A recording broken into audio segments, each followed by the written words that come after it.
Trust me, you could be asked to go through a DNA test.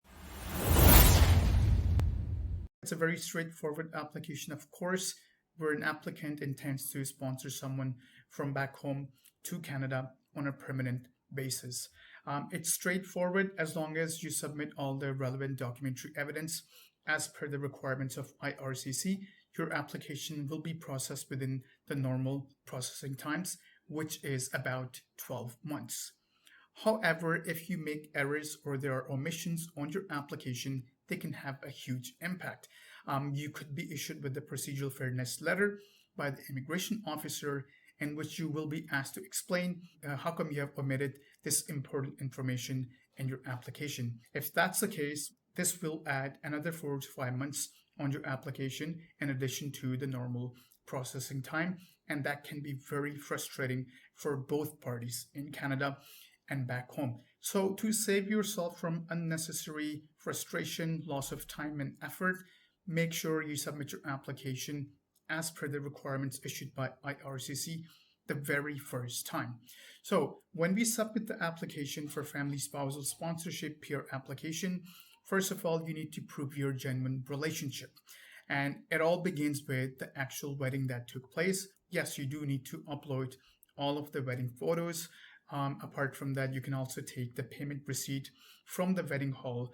You might have made a huge payment to the wedding hall. Get them to issue you a payment receipt and attach it with your application.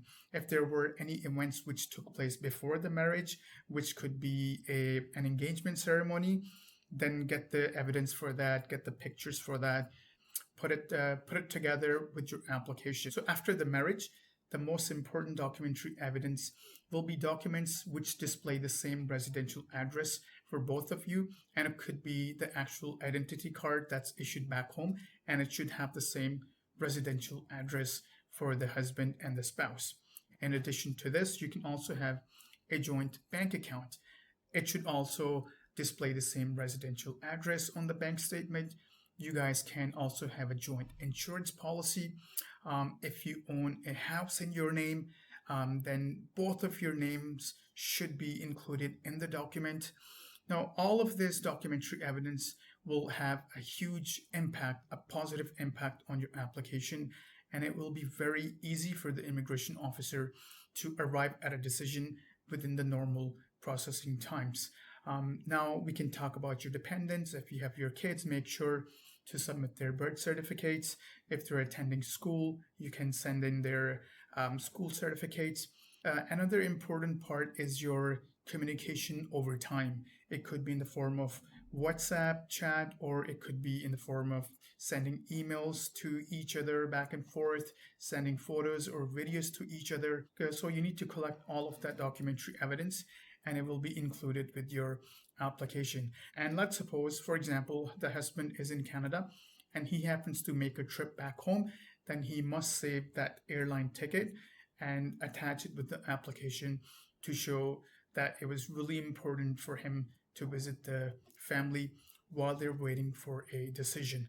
And lastly, just before I finish the video, once again, I have to remind you that small errors or omissions could lead the immigration officer to issue you a procedural fairness letter, and that can add another 5 months on your application. What happens in the case if you do not submit the credible documentary evidence? Well, guess what? If the immigration officer is not too sure about your relationship, he thinks it's not a genuine relationship, trust me, you could be asked to go through a DNA test. And this had happened to a client of ours who had submitted his application on his own, of course, and then later he was issued with the procedural fairness letter.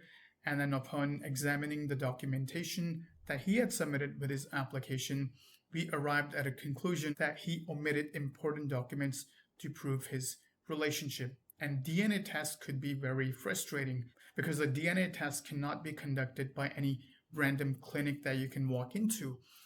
You will be issued specific instructions by IRCC, and this applies both to the husband and to the spouse back home. So if you are looking to submit your PR application under family class and you're not sure how the Canadian immigration laws apply to your specific case in terms of you meeting the requirements for your PR application, simply book an appointment with us. We'll have a detailed session of about 45 minutes and we'll do a complete assessment and give you our final opinion as to where you stand and whether your application is ready to be submitted or not. That's it for now. We'll come back with more updates. Thank you.